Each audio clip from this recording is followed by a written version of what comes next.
God, baby, you're really good.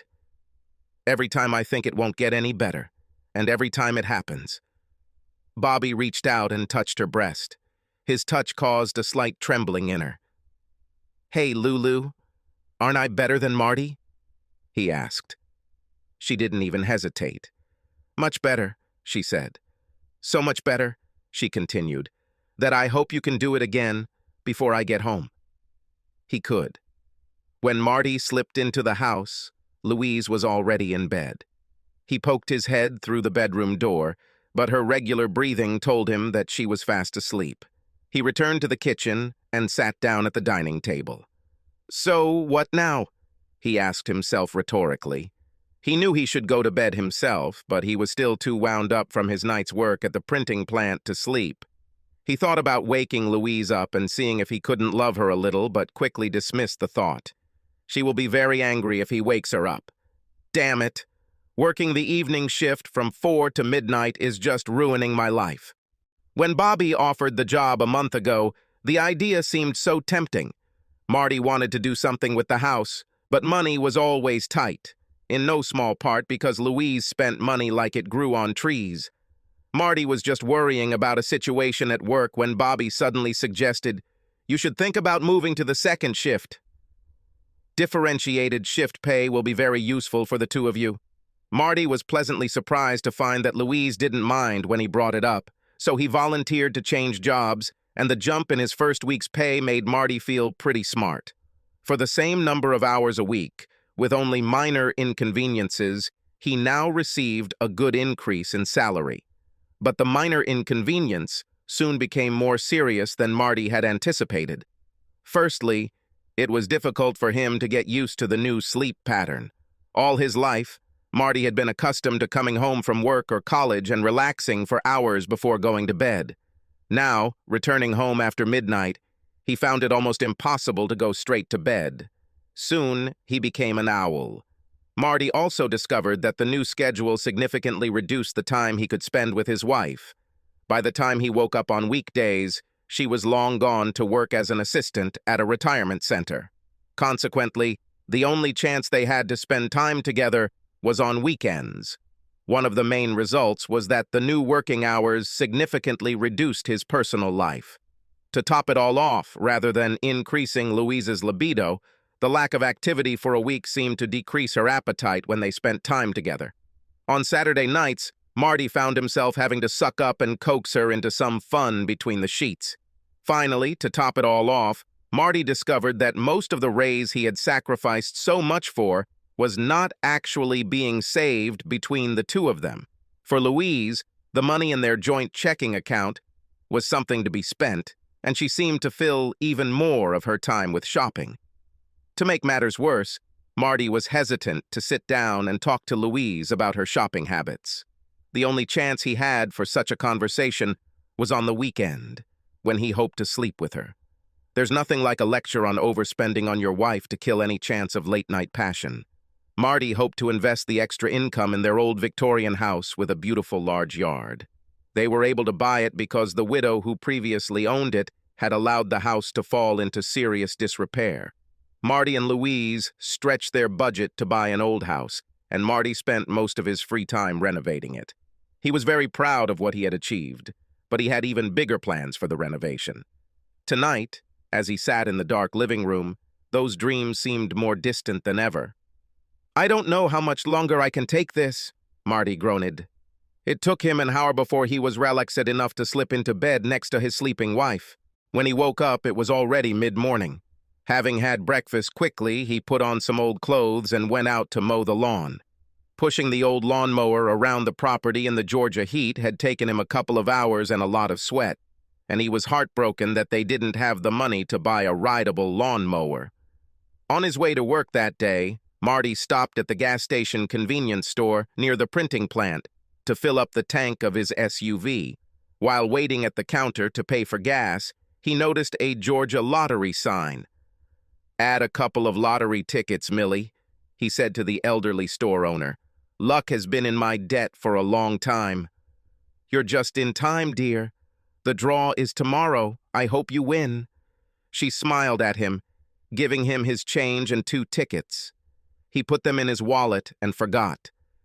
The evening shift was hard. Usually, the large Heidelberg press worked on its own.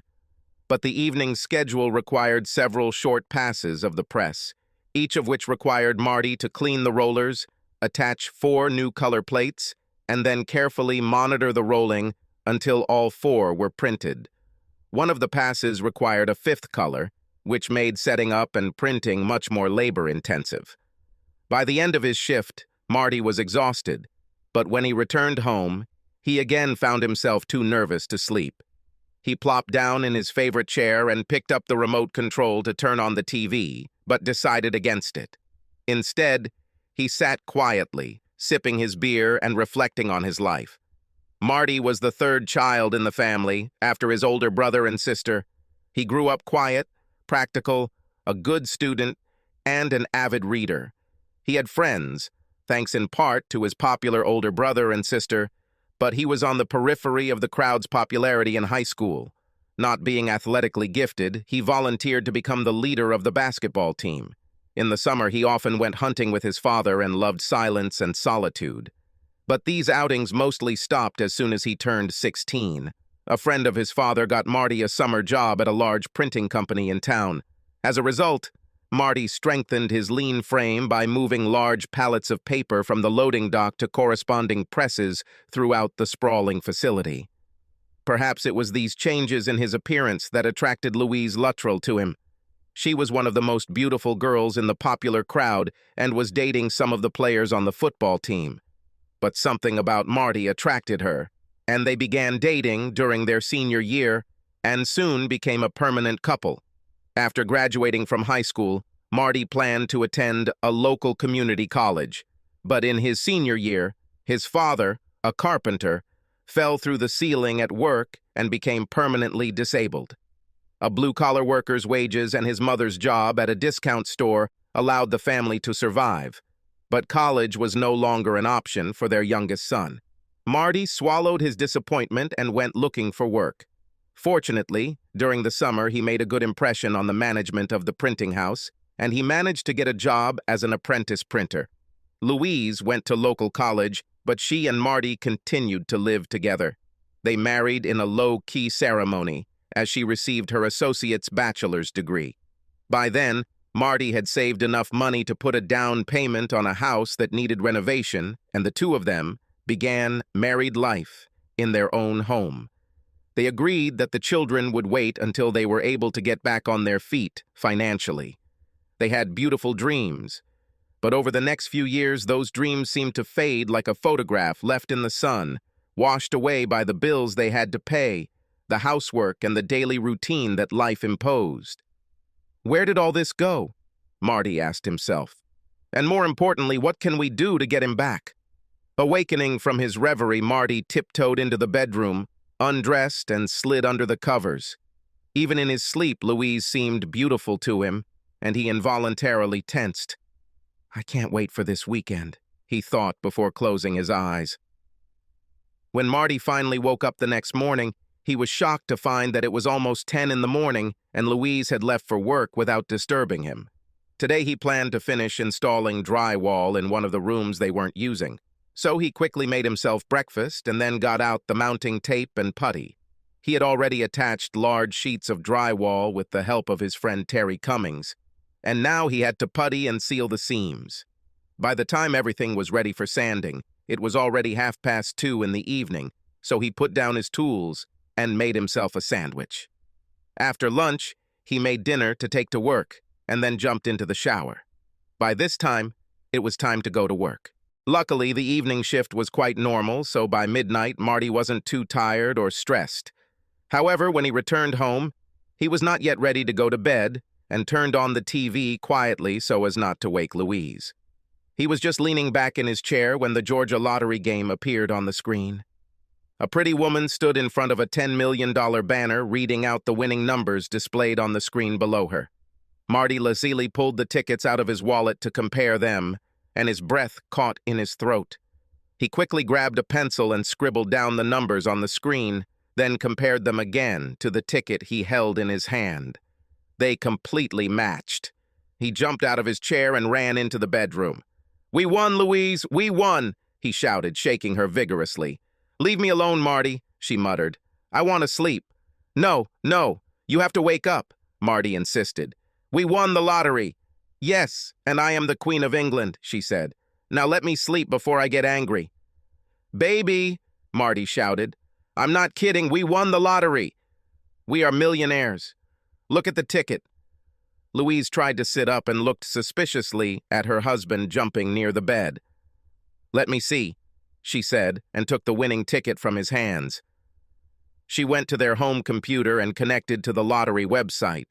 Seeing the winning number and comparing it with the ticket in her hand, she jumped up and shouted, "Oh my God, Marty, we just won 10 million. They hugged each other and started dancing around the room until they lost their balance and fell onto the bed. The couple began to kiss out of happiness, which quickly grew into passion. Marty grabbed his wife's nightgown and tore it off in a hurry. "It was my good nightgown," Louise screamed, but Marty just laughed. "It doesn't matter, baby. I can afford to buy you another one." She laughed and hugged him even tighter. Soon they were making love with a frantic passion that rivaled their first years together. They didn't last long, but they were both so excited that it didn't matter. Exhausted, they collapsed and quickly fell asleep. When Marty woke up, he realized from the way the sun was shining through the window that it was already late. When he rolled over, he was shocked to find his sleeping wife. "Louise, wake up," he said excitedly. "You're late for work." She opened her eyes and smiled widely. "No," she said. "I called and quit. I'll never have to take care of those old farts again." Marty was surprised but decided not to say anything. He wished Louise wasn't so impulsive. He felt that they should think things through carefully before doing anything rash. After breakfast, Louise wanted to call her family to tell them the good news, but Marty persuaded her to wait. "Baby, we need to contact the lottery people and ask them to check the numbers before we start going crazy. And even if we won, we shouldn't rush and need to think about everything." "Oh, Marty, you're being stupid," Louise snapped. "We both saw the winning number on the website, and the winning ticket is in our hands. All we have to do is go and pick up a check for $10 million. "That's different, Louise," Marty said. "I don't think we should get everything as a lump sum. If we request monthly payments, we will have more money in total than we ever have in our lives, and we will be sure that we will not spend it all on something stupid." Marty could see that Louise didn't like what he was saying, but she didn't argue with him, for which he was grateful. After a while, she looked at him with a grin and asked, "So what are you going to do today, Mr. Millionaire?" "My father knows an accountant here in the city. I'll try to meet him after lunch to talk about what to do with the money. In the meantime, it's probably time to go to work," Marty replied. "Why on earth would you return to this place?" Louise asked incredulously. "You're rich. You'll never have to work again." "I just think we don't need to rush, baby," Marty said. "I don't want to do something quickly that we might regret later. Let me talk to this guy and see what he says, and then we'll decide what to do, okay?" Louise gave him a stubborn look, but said nothing. This made Marty nervous, but he decided that this was the best he could get out of her, so he went to call. The accountant's advice was eye-opening. Marty soon realized that many of his initial assumptions were wrong. The accountant even gave Marty a copy of an article from CPA Practice Advisor, a technology and practice management resource for accounting and tax professionals, about lottery winners and the pitfalls they face. It was a sobering experience, and Marty began to realize that things weren't going to be as easy as he thought. From the certified public accountant's office, Marty went to work. The shift started out normal enough, but shortly after the lunch break, a noise was heard in the background. Then Marty heard loud voices, and it even seemed to him that someone was shouting his name. As he turned away from the press he was working on, he saw Terry, his best friend on the shop floor, walking towards him with a big smile on his face. "Oh, you lucky son of a bitch," Terry yelled. "Why didn't you tell me that you won the lottery?" Before Marty could think of anything to say, Terry was shaking his hand and other employees were crowding around, patting him on the back. The questions flew fast and furious. Was he going to quit his job? What is he going to buy first?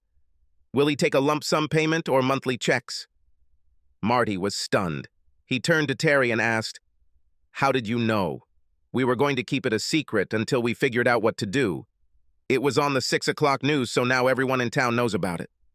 Just at this moment, the director of the printing house came to try to disperse the commotion, but without much success. Finally, he turned to Marty. "Look, why don't you take a sick day and go home, Marty? Otherwise, we won't finish our work tonight."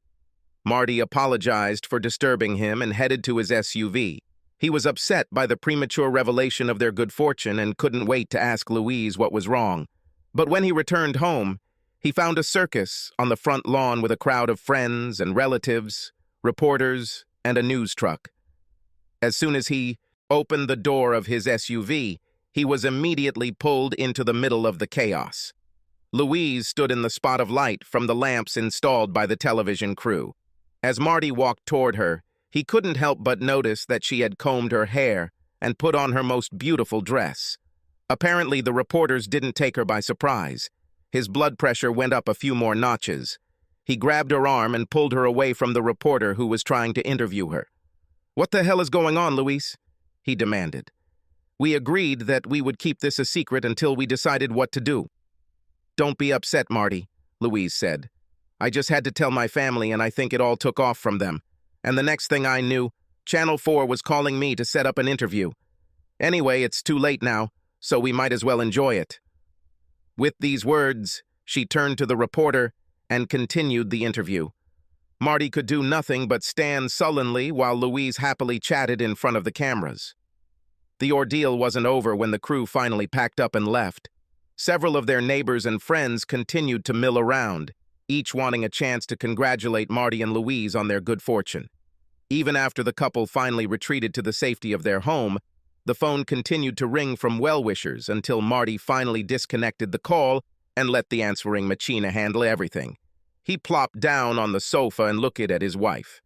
"It would be better if you didn't tell anyone yet," he said sadly. "Our lives just got so damn complicated." Louise was unperturbed. "Don't be so suspicious, Marty. There are no complications that $10 million can't fix." Marty shook his head. "First of all, Louise, the accountant said that we won't get $10 million. Uncle Sam and the state of Georgia will have their share before we see a penny. And secondly, if you take all the money at once, they will give you only part of the total amount. I think we would be much better off taking the money in installments rather than all at once. This way we will get more. And besides, many winners have gotten into trouble trying to handle so much money." Louise shook her head irritably. "Well, now you're acting stupid, Marty. There are a lot of things I want to do, and now we finally have the money to do them. There is no reason to turn off the tap when we have a full lake to draw from." Marty just shook his head. "We'll talk about this again when everything calms down a little," he said, and went to open a can of beer. Over the next few days, the frenzy over the news began to subside, but Marty and Louise continued to be besieged by visitors and guests. They also began receiving offers from luxury car dealers and high-end real estate brokers, each hoping to make a big sale to the new millionaires in the area. But despite all the distractions and interruptions, the disagreement between Marty and Louise continued without the slightest sign of resolution. How to handle money became such a bone of contention between them that by the end of the weekend, Marty was happy to be back at work. Around 5:30 in the evening, Bobby Womack's phone rang. "Hey, Bobby," Louise's voice was heard. "When are you coming to see me again?" Bobby laughed. "Now that you're rich, I wasn't sure you'd be interested in dating me." Then he heard dissatisfaction in her voice. "Oh, Bobby, you know I wouldn't do that." "Well, Lulu, in high school you just blew me off," he replied. "Yeah, but that's because you got caught with weed and had to drop out of school. My dad would have killed me if he caught me talking to you after what happened." Bobby just laughed. "Be that as it may, now Dad is not around, nor is this stinking husband of mine," Louise continued in an insinuating voice. "So why don't you come?" "I don't know, Louise. I've never had sex with a millionaire before, he said. Well, if you drag yourself here, then maybe you'll have a chance, she said impatiently. He laughed and hung up. While waiting for her lover after their conversation, Louise remembered her school days. Bobby Womack was her first, and she fell head over heels for him. But their relationship ended when the school principal found marijuana in Bobby's locker. Although the allegations that he was involved in trafficking were never proven, the school board had more than enough reasons to expel him. His family moved out of town, and his father strictly told Louise never to have anything to do with Bobby again, no matter where he was. Her heart was broken, of course, but over time she became drawn to the quiet young man who seemed so thoughtful and understanding. Their relationship slowly blossomed, and by graduation there was no doubt about what the future held. Even when Marty had to drop out of college due to his father's injury, Louise remained devoted to him, and they finally tied the knot when she received her associate's degree. And then, Louise recalled, one day Marty came home from work and said that his old classmate Bobby Womack had returned to town and was now working in the same printing house. Louise said nothing then, but at the mention of his name, her heart sank. Later that year, at a company picnic, she decided to rekindle her relationship with her ex-boyfriend. They found it difficult to see each other until Bobby suggested that Marty move to the second shift. Since then, Louise regularly spent time with him. God, how I needed this, Louise gasped 2 hours later, rolling off Bobby and lying next to him on the bed. What's the matter, Lulu? Is your hubby not doing his duty? Bobby teased. No, he doesn't, she objected hotly. And besides, he takes lottery money very seriously. He wants us to take the money over 26 years, not all at once. He's such a bore. Bobby turned and looked at her shrewdly. You know, Lulu, it shouldn't be like this. I know a way you could get a whole bunch of this money just for yourself. You don't even have to fool Marty to spend it. Louise turned and looked at him expectantly. Really? Let's listen, she said. When Marty returned to work at the print shop on Monday evening, everything seemed to have calmed down. Several of his friends came over to pat him on the back, while others expressed surprise that he didn't immediately quit his job. Marty tried his best to take it all in stride, but he noticed that every time he came here, the conversations in the background seemed to fade away. He had never wanted to be the center of attention, and now that he was in this position, he found that he didn't like it. The next 2 days continued in the same vein. The only real difference Marty saw was that some of the looks he got were no longer smiling. Some men even looked at him with open indignation. What does all of this mean? Marty was surprised. I never did anything to them. Nevertheless, he felt uneasy. By Friday evening before the lunch break, everything seemed to be back to normal. Marty was having lunch with Terry when he saw the shift supervisor approaching him, accompanied by a stranger in a suit and tie. Marty looked up curiously as the manager approached him. Sorry to interrupt your dinner, Marty, but this guy said he needs to talk to you urgently. The stranger stepped forward and asked, Are you Martin Goodpasture? When Marty acknowledged this fact, the man thrust an envelope into his hands and said, You have been served. As Marty looked at him in confusion, the guy turned on his heel and walked away. Marty turned to Terry and asked, What do you mean, you were served? Terry shook his head in confusion, but the shift manager turned and motioned to the other men crowded around. Now, guys, get back to work. Then, as the rest of the workers reluctantly left, he turned to the 2 men sitting at the table. Marty, I believe if you look at these papers, you will see that your wife has filed for divorce. The same thing happened when my wife left me. Divorce? Marty gasped in shock. This can't be. Terry took the envelope from Marty and began to examine its contents. I'm not a lawyer, he told his friend, but I think he's right. It says that this is a petition for divorce. Marty looked at Terry incredulously. There's some kind of mistake here. Then he turned to the shift supervisor. I need to go home and talk to Louise. I have to get everything straightened out right now. The manager looked at him sadly. Come on, Marty. Just don't do anything crazy, you hear? As he drove home from the printing shop, Marty's thoughts were in turmoil. They became even more excited when he spotted Bobby Womack's red SUV parked in the driveway. Marty pulled up behind the big red Dodge Ram and rushed to the front door of his house. To his horror, the key did not fit the lock of the front door. After several unsuccessful attempts, he began banging on the door. "Louise! Louise! Let me in!" he shouted, but there was no answer. Suddenly his cell phone rang, and when he picked up the receiver, he heard his wife's voice. "Marty, stop knocking on the door. What are you trying to do? Disturb the neighbors?" "There's something wrong with the lock, Louise. It won't open." "It won't open," she said calmly, "because I changed all the locks after you left for work." "Why did you do this, Louise?" Marty asked. "I know they brought papers to you at work, Marty. You know very well that we are getting a divorce, and I don't want you to come to this house anymore." "But this is my house," Marty shouted angrily. "I live here. You can't lock yourself away from me in my own house." "Well, I can, and I've already done it," she answered quickly. "But my lawyer says that the court should decide who gets the house." Marty began to curse, pacing back and forth. When he noticed the SUV again, he asked angrily, "What's Bobby Womack doing here?" "I recognize his hefty SUV. Bobby came here to comfort me during this difficult time," Louise said, giggling. "Besides, I needed his help to change the locks and remove all your things." Marty looked around and noticed for the first time the black garbage bags sitting in the driveway.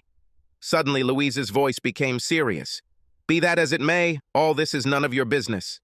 So, just leave before I have to call the police on you for disturbing the peace." Just before she turned off the phone, Marty thought he heard Bobby laughing in the background. Marty tried to call her, but she refused to answer. Furious, he slammed his cell phone shut and headed toward the garage. It was locked, but the side door was open, and Marty slipped inside. Hidden on the top shelf behind some boxes was his 9mm pistol. He pulled it out, quickly checked to see if it was charged, and tucked it into his belt. Approaching the front door, he noticed that several of his neighbors were looking out of their windows at the noise. He stopped and pulled himself together. "What am I thinking about?" he asked himself. "It's not worth going to jail for this." Ashamed of his thoughts, he hurried to the garbage bags and, making sure that they contained his clothes and personal belongings, put them in the back of the SUV. Then, angry and frustrated, he drove away with his tires squealing. He only drove a few blocks before pulling over to the side of the road to think. "What should I do now? I was thrown out of my own home with nothing but clothes, and I don't even have a place to sleep." Finally, he took out the phone and called. "Mom, do you mind if I stay with you today? I'll explain everything when I arrive." And Marty arrived. His parents were sitting at the kitchen table. His mother and father loved Louise very much, and Marty was soon subjected to intense interrogation. "What did you do that she threw you out?" asked the mother when he finished his story about the previous evening. "Mom, I didn't do anything. Only recently we loved each other, and the next day she threw me out. I think it's because of the damn lottery that she's gone crazy or something." It was clear that his parents had their doubts, but they left him alone, and he was able to go back to his old room and try to get some sleep.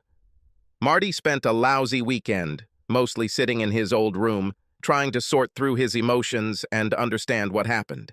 In many ways, he felt like he was riding on the old-school playground carousel again. One minute he felt angry and vindictive towards Louise. The next he was full of loneliness and longing for his wife and the happy marriage that he once had. Elaborate plans for retribution were accompanied by denial that any of this was actually happening. The only relief he could find was when he went to the park to jog and do gymnastics. His cell phone rang on Saturday afternoon, and he impatiently picked it up, hoping it was Louise calling to tell him it was all a mistake. Instead, he was invited to dinner by Terry on Sunday. Marty was glad to have the opportunity to get out from under his mother's suspicious gaze, so he gratefully agreed. Marty usually slept late on weekends, but now he found himself waking up early. his head still filled with pain from Louise's actions and conflicting thoughts about how to react. When it happened again on Sunday morning, Marty decided to go to church, hoping for some spiritual guidance. The decision turned out to be disastrous. As he sat on the bench, all he could think about was the families that sat around him. They made him feel his own loss more acutely than before, and he could not concentrate on the preacher's words. But that wasn't the worst. After the service, Marty tried to sneak away as quickly as possible so as not to talk to friends and acquaintances. But he was stopped by the crowd of parishioners outside, and suddenly he saw Louise's parents, the Luttrells, heading towards him. "And you still have the audacity to come to the house of God after what you did to my daughter?" said the old man in a loud, angry voice. Marty was stunned. "I didn't do anything to Louise, Mr. Luttrell," he protested. "She's the one who kicked me out." "Of course," my father shouted, "after I caught you with some girl while she was working in a nursing home." "Is that what Louise said?" Marty asked in surprise. "But this is not true. I have never touched another woman." A crowd gathered around them, waiting to see what would happen. "My Louise immediately said that you would deny everything," the old man fumed. "Well, you can just take your damn lottery money and make any tramp you want happy. But if I were a few years younger, I would probably teach you a lesson," the old man scolded, shaking his fist in Marty's face. Mrs. Luttrell grabbed her husband's arm and pulled him away from Marty. The man was still cursing under his breath, and the two of them walked away while the crowd watched. The people then broke into small groups and began to quietly discuss the scandal they had just witnessed, leaving Marty standing angry and humiliated. Confused, he made his way through the crowd to his SUV. That evening, Marty could only talk to Terry and his wife Sally about the morning meeting. It pained them to hear Marty's outrage at the false accusation mixed with the pain of Louise's betrayal. As they listened, Terry and Sally exchanged worried glances and did their best to help Marty with expressions of sympathy and support. Finally, they calmed him down enough for him to eat dinner. Terry then asked Marty what he was going to do next. "I don't know, Terry. I've never experienced anything like this before," Marty admitted. "Well, I know what you have to do first on Monday," Sally said. "You better find yourself a good lawyer. There is a lot at stake in this divorce, and you better be protected." "Hell, I don't even know a single lawyer," Marty said helplessly. "My uncle is one of them," Terry said. The prospect of a lengthy legal battle was daunting, but Marty realized his friends were right, so he took the phone number. "What about the printing house?" asked Terry. "Are you going to come to work on Monday?" Marty nodded vigorously. "Oh yes, of course. With everything so up in the air, I just need to keep my job no matter what. I still have bills to pay and I can't live on my parents forever. I'll be there Monday afternoon as always." When Marty pulled up to the printing plant on Monday, shortly before his shift began, the familiar routine calmed him somewhat, but it did not last long. The shift manager was waiting for Marty at the service entrance and took him to his office. "Marty, I need to tell you something. Bobby Womack came here today and quit. He told everyone who would listen that he would live with your wife and do it with your lottery money. As you can imagine, this little gossip spread throughout the printing house like a forest fire. Look, if you want to take another vacation, I'll definitely understand." As the shift manager spoke, Marty's head sank lower and lower, but eventually he raised his head with a determined look on his face. "Thank you, but I guess I'll go and do my job. People will still talk no matter what I do, so I think I might face that later as well as now." As he walked onto the landing, Terry came up to him and said quietly, "Hold on, guy." The rest of the workers seemed to avoid him as much as possible, but Marty could hear conversations in the background, followed by a few chuckles. He had difficulty concentrating on his work, and at one point, Terry stopped him from making a mistake. By the end of his shift, he had to force himself to stop himself from running out the door to his SUV. The next morning, Marty drove into town to meet his new lawyer, Uncle Terry. The lawyer listened to Marty's account of what happened and then reviewed the petition that was filed with him. When he finished, he looked at Marty. Since you two don't have children, everything will be quite simple. Georgia is a community property state, which means that the two of you will split all of your assets in half, with each of you getting half." "Wait a minute," Marty exclaimed. "But I was the one who bought the lottery ticket." "Doesn't that mean anything?" "Sorry," said the lawyer. "You contributed property to the marriage, so it is considered community property. The same would have happened if Lewis had bought the ticket instead of you." Marty wasn't happy about this, but then another worry popped into his head. "What about the house? I put a lot of work into renovating it, remodeling it, and adding more space. Didn't I deserve it?" The lawyer shook his head. "Marty, the court won't want to waste time finding out who did what and how much it costs. The law stipulates that both partners are equal and both partners will share the assets. So unless the two of you come up with something else, you'll probably sell the house and split the proceeds." "It's just not fair," Marty muttered. "It may not be fair, but that's the law," said the lawyer. "But look at it this way. With the fact that you won the lottery, you will come out of this situation in a much better financial position than most people who get divorced." "Let me think, and I'll call you back," Marty said, and headed towards the door. On the way home, he kept thinking about everything that had happened. "A month ago, my main concern was getting used to working the second shift," he thought sadly. 2 weeks ago, all I was worried about was spending a fortune. Now my wife kicked me out of the house, she lies behind my back. People either laugh at me or curse me. I had to move in with my parents again, and my life has turned to crap. Winning the damn lottery only made things worse, not better." Over the next 2 weeks, Marty became a recluse. He went to work every evening, but kept to himself. During the day, he spent most of his time doing chores around his parents' house to help them. Unable to work in his own home, he devoted the rest of his time to daily training. All this time, he thought about what happened and gradually began to formulate a plan on how to get his life back. The next time he saw Terry and Sally, Marty told them what he had learned from the lawyer and what he had decided to do. Terry was shocked. "Are you sure this is what you want, boy?" "I've thought a lot, Terry, and this is right for me," Marty said with conviction.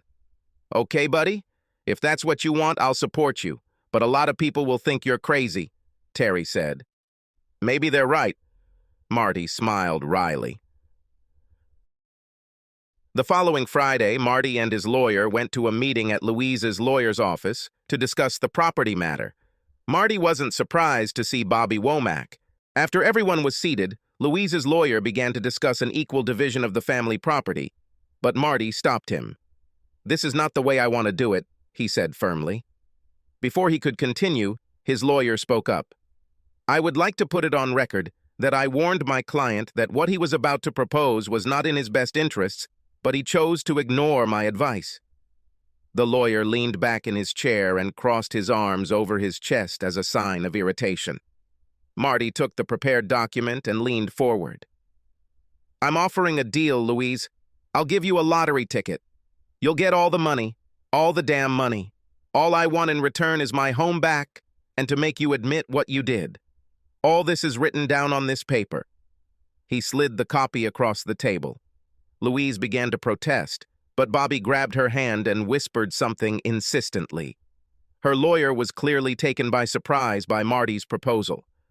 After some confusion, he asked for a few minutes to speak with his client in private, and all three left the room. Uncle Terry leaned towards Marty. "I still want you to change your mind. There is no need to give up all your winnings. Heck, you could buy out Louise's share of the house and you'd still have a ton of money left over." Marty shook his head stubbornly. "I've thought about this a lot, and this is what I want to do." In another conference room, Louise objected loudly. "I'm not going to sign anything like that. If I do this, my dad will seriously kick my ass after what I told him about Marty." Before the lawyer could speak, Bobby grabbed her hand. "What's the difference, Lulu?" Bobby began ingratiatingly. "Who cares what your dad or anyone else thinks? You and I will still leave this city. Besides, sooner or later everyone will find out what happened. The important thing is that if you agree, we will get all the money, and not just half, to spend it the way we want." Louise calmed down, but not completely. "Well, what about the house? You said I'd get half of him, and now he's trying to sneak out. Bobby spoke quickly. Baby, can't you see? It is even better. Marty is basically buying your half of the house for $5 million. For $10 million, you can buy a bunch of houses. The lawyer cleared his throat. Technically, it's not exactly 10 million. Yes, Bobby interrupted him. We know that Uncle Sam should get his share. But the thing is, it's a hell of a lot of money. And if Marty's crazy enough to turn it down, then you'd be crazy not to take it. I have to agree, the lawyer began. This is a much better outcome than anything you could get in court. Forcing the sale of your home in its current unfinished state will get you almost nothing compared to receiving the rest of your lottery winnings. As for the recognition of extramarital activities from a legal point of view, this does not matter. We have a no-fault state. In such a case, the court does not care who did what to whom. Luis's face brightened. Well, if it means nothing and we get the full $10 million out of the deal, then I guess my only question is, where do I sign? The three returned to the main conference room, and Luis ostentatiously signed the agreement prepared by Marty's lawyer. When Marty received his copy back, he asked, Okay, when can I get my house back? Luis looked at Bobby, who nodded. On Monday, we will go to the lottery office and pick up the money. We're moving the next day, so you'll receive the key in the evening. As Bobby and Luis stood up to leave the room, Bobby leaned over and slapped Luis's palm. We hit the jackpot, Lulu, he gloated. He then looked back at Marty and grabbed Luis's ass. Returning to his parents' house, Marty went in search of his mother. Finding his parents sitting in front of the TV, he walked over and handed her a copy of the agreement Luis had just signed. Do you want to know why Luis left me? Come on, read this. And he pointed to the appropriate section. It says in clear English that she left me because she had sex with Bobby Womack behind my back. It was her idea. I didn't do anything to give her a reason to leave. Having finished reading, his mother looked guiltily at her son. I'm sorry I doubted you, son. Who would have thought that Luis would behave like this? Meanwhile, his father was reading the contract and suddenly exclaimed, Are you crazy, Marty? It says here that you gave Luis all $10 million. Why the hell are you doing this? Dad, you always said that there is nothing more important than a good name. Well, now, my good name is back. The old man looked at him strangely. That's a damn high price, son. It's worth it, Dad, Marty said firmly. To the last penny. The following Sunday, Marty got up early and put on his best church clothes, but waited until the service began. As he entered the chapel and sat down in the front pew, a murmur ran through the congregation, but Marty ignored it. When the service ended, Marty stood up and asked permission to address the congregation. Standing in front of them, he cleared his throat nervously before beginning. I know that many of you now have a rather low opinion of me, but I have something here that I would like to read to you. Louise, my future ex-wife, made this statement last Friday in front of witnesses. If any of you would like to take a look, I have posted a copy on the notice board by the door. Now I will read it to you. I, Louise Luttrell, Good Pasture, hereby acknowledge that I am separating from my husband, Martin Good Pasture, in order to pursue my relationship with Bobby Womack. I started this relationship with Bobby secretly while Marty and I were married, without my husband's knowledge or approval. The breakdown of our marriage occurred solely on my initiative. Marty did nothing to cause it. I declare that this is a true statement made of my own free will, without pressure or coercion. Louise Luttrell, Good Pasture. As the congregation began to murmur excitedly, Bobby walked down the center aisle until he came to the pew where the Luttrells sat. Mr. Luttrell, the other day you made some very harsh accusations against me. You didn't believe me, but maybe you will believe your own daughter? With these words, he thrust another copy of Louise's testimony into his father's hands. The old man looked at the signature, and his face turned pale. He handed it to his wife, who had already begun to cry. Damn Bobby Womack, he swore. Marty looked at them both and felt a surge of pity. "Looks like she's fooled us all, Mr. Luttrell," he said quietly. With these words, he turned and walked out of the building with his head held high. Monday night's shift was relatively normal, except that Marty's appearance at church was a big topic of conversation. But the next night brought new entertainment. The television in the break room was tuned to the local radio station, and the main news of the day was a report about the winner of the local lottery. There were cheers and hoots in the break room as a jubilant Louise received a giant check from the Georgia Lottery and quickly hugged Bobby Womack, whom the announcer called her groom. Terry tried his best to keep the nosy and obnoxious ones away from his friend, but Marty still had to endure more ridicule about how he had lost both the lottery money and his wife to another man. The only thing that allowed Marty to survive this evening was the knowledge that after work he would be able to return home. His clothes and personal belongings were packed in the SUV, and after finishing his shift, he headed straight for the house. As promised, Louise left the keys to the new locks in the mailbox. When he opened the door and turned on the light, he discovered that the house was a complete mess. Moving trash was strewn throughout the house, food was left on the table, and dirty dishes filled the sink. "I bet this woman hasn't cleaned the house once since I moved out," he thought bitterly. After a restless night's sleep, Marty woke up early Wednesday morning and began cleaning up, starting in the kitchen.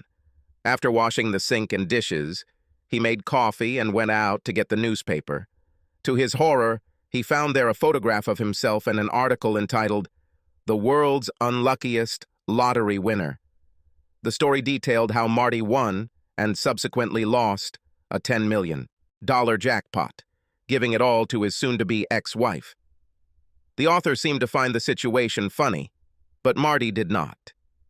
If the newspaper article didn't upset his stomach enough, the phone call Marty received from his sister an hour later certainly did. "Is it true what they write in the newspaper?" she asked aggressively. When he admitted that this was mostly true, his sister snapped at him.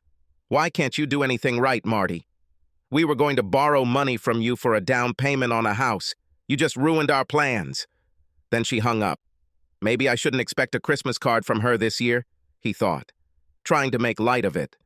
But the truth was that he felt bad for not being able to help his older sister. She and her husband were going through a financial crisis, and he would be happy to lend her some money if he could. The humiliation of being the source of endless gossip, combined with the loneliness of life without Louise after they had been married for so long, plunged Marty into a monastic lifestyle in the following months. With the exception of occasional visits to his parents or to Terry and Sally, Marty devoted most of his free time to working on the house he had reclaimed at such great cost. He continued to redesign and renovate the existing structure and then undertook an ambitious expansion.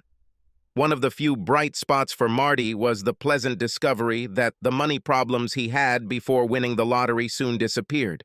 His simple lifestyle, combined with not having to pay for Louise's extravagance, not only balanced his budget, but also provided the additional funds needed for renovations. From time to time, his friends and relatives tried to set Marty up with some woman, but although Marty did not refuse, none of the dates led to anything. After a while, it became obvious that he was not ready to commit to another woman, and his friends eventually decided to leave him alone until he was ready. Almost a year later, Terry called him on a Saturday. "Can you help me, buddy? My younger sister is moving to the city, and I could use some help moving her things to her new apartment." Marty drove to Terry's house to meet his friend, and as the two of them drove to his sister's new apartment, Terry explained the situation. "Nancy is trying to escape from a cruel situation. The last time her husband John hit her, she reported him to the police and then called me. She has started divorce proceedings, but she is afraid of this bastard and tries to stay as far away from him as possible." "I hate men who beat women," Marty replied. Then he looked back and saw where Terry was directing him. "Are you sure this is the right address? This is not the best place for a single woman to live." "I know," Terry said, "but that's all she can afford right now. I would take her to my place, but we don't have room. Besides, it's not just her, she also has a 4-year-old daughter." Just then, they arrived at a rundown apartment complex and noticed a rental van parked at the entrance. After Marty parked his SUV, Terry got out and walked over to hug his sister and niece. When Terry introduced Marty, Nancy shook his hand, but Marty noticed that she was not looking at him directly. He also noticed the remains of a bruise under her eye and felt anger rise within him.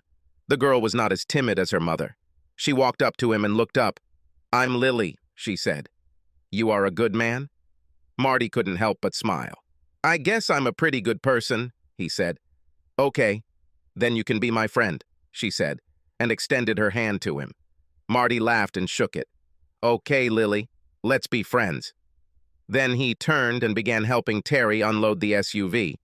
After they both finished, Nancy offered them a cold drink and thanked them for their help. "Don't let Lily bother you," she said quietly to Marty. "She's just a little lonely." "Oh, she doesn't bother me at all," Marty replied. "I still love children." Nancy smiled gratefully. From then on, Marty usually saw them when Terry and Sally invited him to dinner. He learned that while Nancy worked at Walmart in town, Sally would babysit Lily along with her girls. Considering how much Nancy probably made at Walmart, Marty assumed that Terry and Sally were also helping her financially, but Terry never said anything about it. A month later, while Terry was helping Marty with the plumbing, his cell phone rang. When he picked up the phone, the look on his face told Marty that something bad had happened. "We'll be right there," Terry shouted and slammed the phone. "This is Nancy," Terry shouted. It seemed to her that John was looking through the window of their apartment. "Come on," Marty said. "My SUV is right in front of the house." The two men rushed to Nancy's house. Marty grabbed a wrench from the toolbox and ran towards Nancy's block, Terry close on his heels. They saw a tall man angrily pounding on the door, and Marty shouted, "Hey you, get out of here!" Seeing Marty and Terry running towards him, the man quickly ducked around the corner of the building and disappeared. While Terry went to see if he had left, Marty knocked on Nancy's door. "Nancy, it's me, Marty. He is no longer there. Open up." After a moment's hesitation, Nancy opened the door a crack and looked out. Recognizing Marty, she opened the door and let him in. "Are you okay?" Marty asked insistently. "I'm shaking, but I'm not hurt," she said with tears. "Where is Lily?" he asked. "I sent her to the bedroom," Nancy replied, and Marty quickly walked down the hallway to check on her. At first, he didn't see the girl anywhere, but just when he was about to panic, he noticed a socked foot sticking out from under the bed. He dropped to his hands and knees and looked under the bed. "Hello, Lily. It's me, Marty. You can go out now." When the girl crawled out from under the bed, she jumped into Marty's arms and he carried her back to the front of the apartment, where Terry was comforting Nancy. "Why did my dad yell at us?" asked Lily. "Why did he offend his mother?" "I don't know, Lily," Marty said, "but he's gone now." Terry's nod confirmed this. "And we won't let him hurt you or Mom anymore."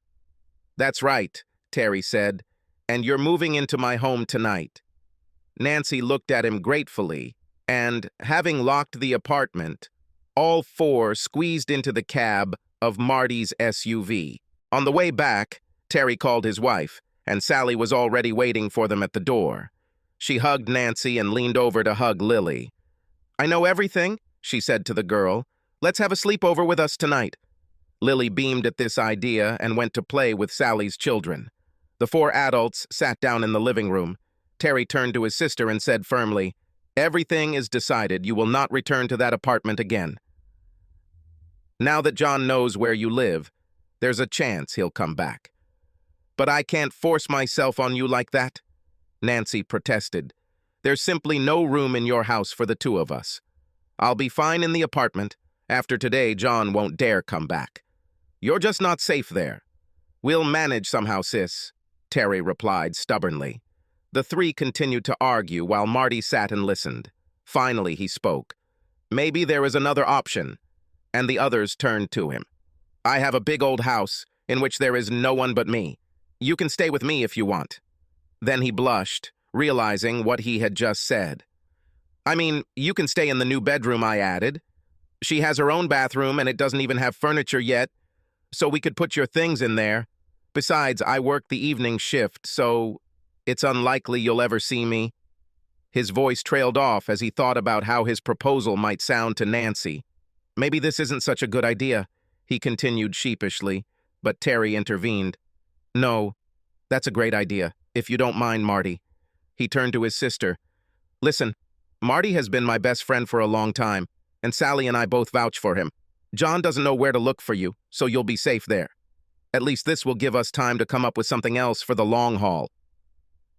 Nancy was hesitant, not wanting to intrude, but Sally and Terry convinced her, and Terry and Marty left in Marty's SUV to begin moving Nancy's meager belongings to Marty's house. When they finished, Sally brought Nancy and Lily over so they could tour the house. Nancy was grateful, but Lily was not impressed. "Well, where is your swing?" she asked, looking out the back window. Marty smiled. "I don't have them, Lily, but there is a park nearby, and your mother can take you there to play." "Well then, I think everything is in order," said the girl, and the issue was resolved. The first few days of the new arrangement were a bit awkward as Marty and Nancy tried to stay out of each other's way as much as possible. During the week, this was no problem since Nancy worked during the day and Marty left for work before she returned. But weekends are a completely different matter. On Saturday morning, Marty woke up to the smell of cooking coming from the kitchen. After showering and dressing, he discovered that Nancy and Lily had prepared a large breakfast of bacon and eggs. "That's great, but you shouldn't have worried so much," Marty said gratefully to Nancy, sipping his coffee. "You were so kind to me and Lily, so it was the least I could do." Nancy smiled. Lily looked at him over her plate. "You snore," she said, and her mother gasped. Marty just laughed. "You're right, Lily, it's so—" He fell silent, and his face darkened. But he quickly regained his smile and continued, "I've already been told about this." After breakfast, Marty went out into the backyard to do gymnastics, and Lily came out to watch him. "What are you doing?" she asked curiously. "I'm doing exercises," Marty replied. "Oh, what is exercise?" asked Lily. "It's a game that adults play," Marty answered. "Do you want to try?" When the girl nodded, he made her stand, placing his hands on her waist. "Now pull your hands up and put them behind your head, and then touch your shoulders. Then bend down and touch your knees and toes," he told her, showing her what to do. "Not very fun," she said irritably. Marty's childhood memory flashed back to him. "That's because I didn't tell you the other part of the exercise. You have to hum." With these words, Marty began to chant, "Head and shoulders, knees, toes," without ceasing to perform the ritual. Lily quickly picked up the simple melody and began to repeat the movements with him. Nancy came out to the back porch to look. "Don't bother Mr. Goodpasture, Lily," she shouted. "It's okay," Marty said quickly. "We're playing." He continued to show Lily a series of warm-up exercises before starting her morning run. "If you want, Lily, we can repeat this tomorrow," he told the girl before leaving. From that moment on, every time the little girl got up when Marty went out to do his exercises, she wanted to do them with him. She couldn't do all the exercises or do them as long as Marty, but she loved playing head and shoulders, as she called it, with him. At first, Nancy just watched them to make sure Lily wasn't causing problems, but after a while she also started doing gymnastics. At first, she lacked stamina, but soon she began to keep up without difficulty. As Marty went through all the procedures, he couldn't help but notice how good she looked in shorts and a t-shirt. After warming up, Marty went for a morning run, and Nancy and Lily went into the house to prepare breakfast. By the time he returned, a hearty meal was already waiting for him. After living on cereal boxes for so long, Marty found home-cooked breakfast a real treat. On weekdays, while Nancy worked in the store and Lily stayed with Sally and her children, Marty continued to renovate the house. He paid special attention to the bedroom and bathroom that Nancy and Lily shared, trying to make it more enjoyable for the two of them. He had been alone for a long time and found that he enjoyed having housemates, even if it was somewhat unusual. Work that evening was unremarkable, but as he was cleaning up before going home, Marty heard two other men in the restroom mention a name he hadn't heard in a long time. "You'll never guess who my brother saw last weekend," Bobby Womack. My brother was in Atlanta, the man said, and he ran into Bobby and Louise at a nightclub. Bobby told him that they had just returned from Atlantic City. They spent the money like water and then took him to their mansion in the richest area of the city. My brother said they lived like a king and queen. The mention of his ex-wife and the man who took her from him brought back all the anger and pain that Marty thought was long gone. He drove home, remembering all the events associated with Louise's betrayal and Marty's subsequent humiliation. By the time he got there, he was so tense that he knew he wouldn't be able to sleep, so he sat in a chair and quietly turned on the TV, hoping it would distract him. A few minutes later, he heard a sound behind him and looked back to see Lily peeking around the corner. "What are you doing at this late hour, young lady?" he asked with a smile on his face. The little girl entered the room completely. "I woke up and couldn't sleep. Would you read me a story?" Marty felt that he should be strict with her and order her to return to bed, but she looked at him so pleadingly that he could not refuse her. "Okay," he said, "just one." She beamed and quickly disappeared into her bedroom to find a book. By the time Marty turned off the TV, she was back with a book tucked under her arm. Without hesitation, she climbed onto his lap. "Read this one, Uncle Marty," she asked. Marty smiled and, leaning back in his chair, began to calmly read from a Dr. Seuss book that he had known since childhood. Soon the girl closed her eyes, but Marty did not know whether she had fallen asleep or not, so he continued to read in a quiet, sing-song voice. He was awakened by the smell of breakfast being cooked and found himself still lying in his chair with Lily sleeping on his chest, covered with a blanket. He rolled onto his side to get Lily into the chair, wrapped her in a blanket, and walked into the kitchen. Nancy smiled at him over the stove and said, "Looks like you got tired of your audience last night." Marty blushed. "I'm sorry about that. I didn't want to wake her, but she said she couldn't sleep and wanted me to read to her and—" Nancy just brushed off his apology. "You were so sweet when you read to her. I hope she didn't bore you." "Oh, no," Marty said hastily. "I'm not tired at all. Actually, I actually liked it." Nancy smiled again and went back to scrambling the eggs. A week later, they all gathered at Terry and Sally's house for a picnic. Nancy played with the children in the backyard, while Marty helped Sally set up the picnic table. The laughter of one of the girls caught their attention, and after watching them for a minute, Sally turned to Marty. "Well, how are you doing with Nancy and Lily?" she asked casually. "Oh, it's okay," Marty replied. "In fact, there are no problems with them." Sally looked at him shrewdly. "What do you think about Nancy?" "She's great," Marty replied. "She is a wonderful mother and a very good cook." "Have you ever thought about inviting her somewhere?" Sally insisted. "You mean on a date?" Marty asked in surprise. "I don't know, Sally. It might be awkward. What with them living in my house and everything," he said. "Besides, Nancy might feel awkward if I ask." "Maybe she won't want to.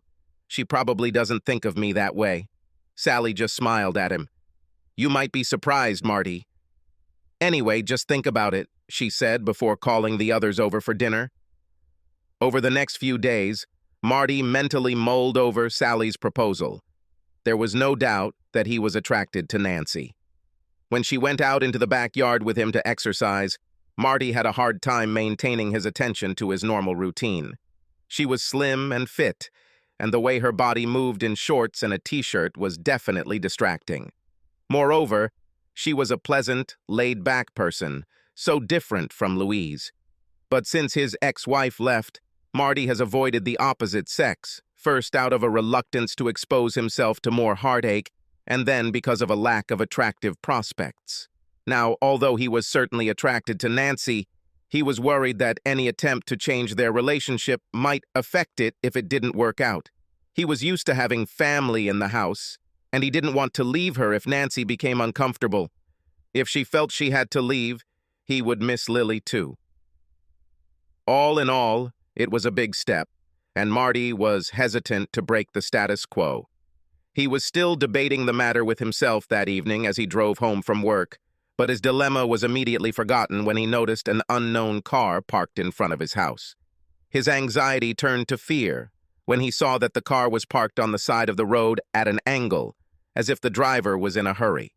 Then he saw that the front door of his house was wide open and light was pouring onto the lawn. John found her, he thought, his heart pounding at the thought of what he might find inside. He quickly parked his SUV on the street and ran into the garage. His ears began to ring as he pulled a pistol from its hiding place. Moving to the front of the house, he chambered around. As he approached the front door, he heard screams from inside and cautiously peered around the door frame.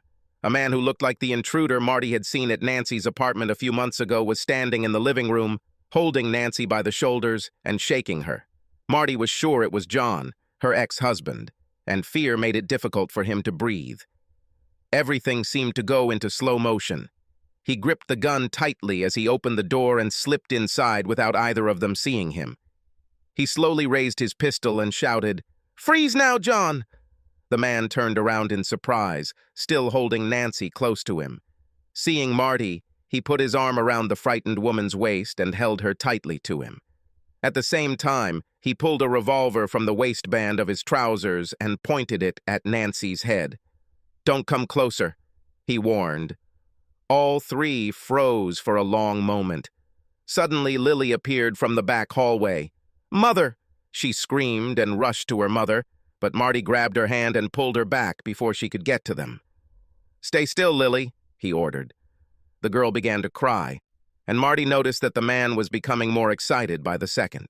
In desperation, Marty tried to find anything that could be done to resolve this standoff. He felt Lily trying to escape his embrace, and suddenly a memory popped into his head. He looked down at Lily and said in a calm voice, "Lily, since we're all awake, how about we do some exercise?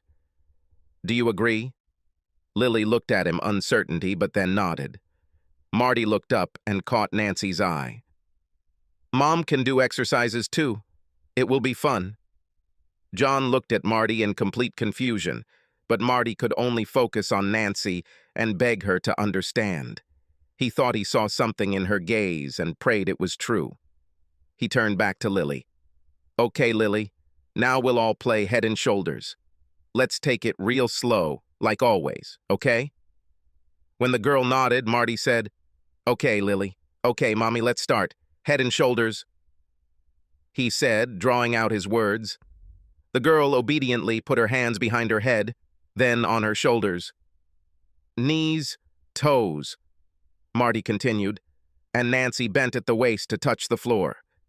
As soon as she did, Marty fired at the attacker, hitting him in the upper chest.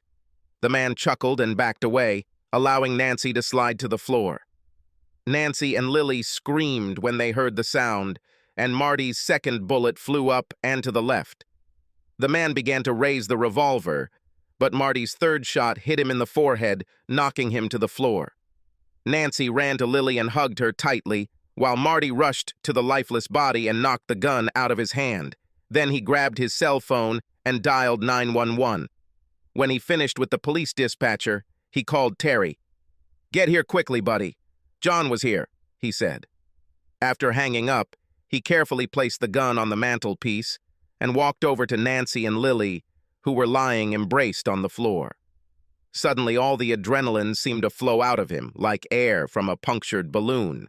He collapsed on the floor and cried, clutching them both in his arms. "I thought I lost you," he sobbed over and over again. That's how the police found them when they came through the door.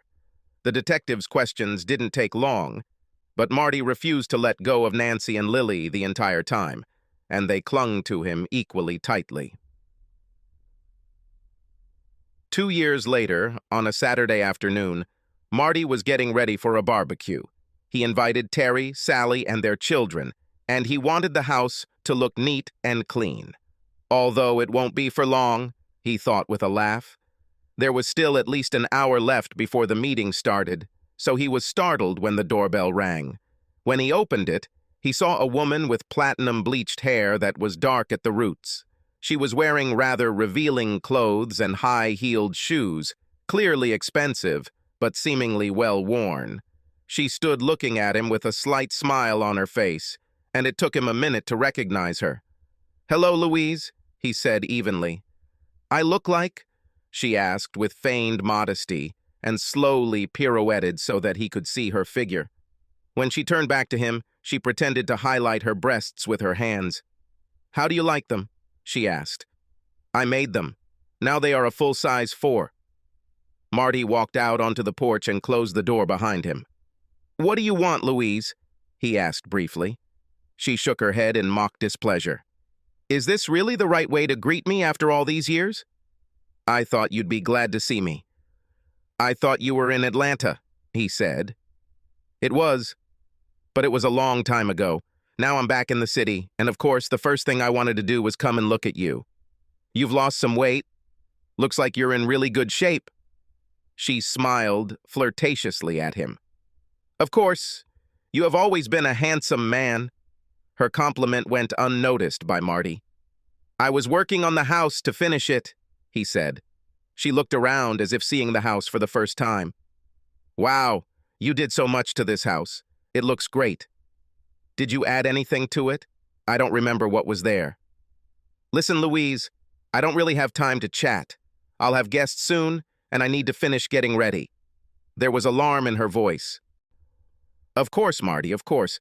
But the thing is, now that I'm back in town, I thought maybe you and I, could start dating again." Despite his best efforts to remain calm, Marty was clearly surprised. "What about Bobby Womack?" he asked in surprise. Louise's face distorted into a grimace. "That bastard!" she exclaimed furiously. "He stole a lot of money from me and ran away from town." She shook her head in disgust. "It took the cops 6 months to catch him in Las Vegas, and by then, all the money he stole was gone. But don't worry about him. He has a very comfortable room now in the Macon State Penitentiary." "So what happened to the rest of the 10 million? Marty asked. "Ha! It's better for you to know what it is. After the cut for taking it all in cash, and after the feds and the state took their cut, it was closer to $5 million, she said bitterly. "Maybe so, Louise, but $5 million is nothing to sneeze at," Marty insisted. Louise's gaze became distant and a slight smile appeared on her face. "Oh, things were pretty nice for a while. Bobby and I bought ourselves a mansion in Atlanta. We had fancy cars, nice clothes, and everything you could expect. You should have seen the parties we threw, Marty. We had live orchestras playing, and Dom Perignon flowed like a river. We went to Vegas all the time. There we were treated like Arab oil sheiks, and we went to all the best shows and everything. One day we chartered a plane and took 20 of our friends with us." Then the smile disappeared from her face. "The fact is that when we played, most of the time we lost. And all these friends we had weren't really friends. They were just slackers. They always extended their hands for a loan, and none of them ever returned the money. They were happy to have fun with us, but when things got tough, they scattered like cockroaches when the lights were turned on." She shook her head as if trying to get rid of bad memories. "Anyway, somewhere along the way, Bobby found a wonderful investment that was going to make us a fortune. Well, another fortune. But it turned out to be a scam, and the money disappeared, just like our so-called friends. Around this time, Bobby made off with the rest of our bank account. After that, the bank took the house and our cars, and here I am. So all the money's gone? All $5 million? Marty asked. She nodded sadly. "And you came back here looking for help?" he continued. She looked at him hopefully and nodded again. "Well, you're lucky," he said. "The nursing home where you used to work is hiring. I bet you could come back." He saw the anger flash across her face, but she took a deep breath and pulled herself together. "Come on, Marty. You know that's not what I meant. Besides, you and I once had something very good. If you would just give me another chance, I know I could make amends," she said meaningfully, swaying her hips in a way that left no doubt as to what she meant. Before Marty could respond, Nancy came out the door and stood next to Marty. "Everything is okay, dear?" she asked. He hooted her, and Louise's breath caught when she saw Nancy's belly. "It was very nice of you to visit us, Louise, but my wife and I have guests and we need to get ready." With these words, he followed Nancy inside, closing the door behind him. "Who was it, honey?" asked Nancy. "Nobody special. Just someone I knew before," he said dismissively. Later that day, Marty and Terry grilled steaks while their children played on the swing set in the yard, watched over by Sally and Nancy. Terry looked at his friend with admiration. "I have to admit, you were right about Louise and Bobby. I would never have believed that someone could blow $5 million, but they did it. How did you know this?" Marty nodded thoughtfully. "People who are stupid and unreliable when they are poor do not become better when they become rich. I could not imagine that everything would end differently. The only thing that surprised me was that it took them so long to derail everything." At that moment, he heard Lily's joyful cry and, raising his head, saw her playing with her mother. Nancy turned around and, seeing Marty watching them, smiled and waved. Marty waved back and smiled. His friend turned and looked at him. "You're lucky," Terry said. "Yeah," said Marty. "I think I got the big win in the lottery." Subscribe to our channel so that your second chaff doesn't cheat on you, and go ahead and listen to the next story, because this story is nothing compared to the next one.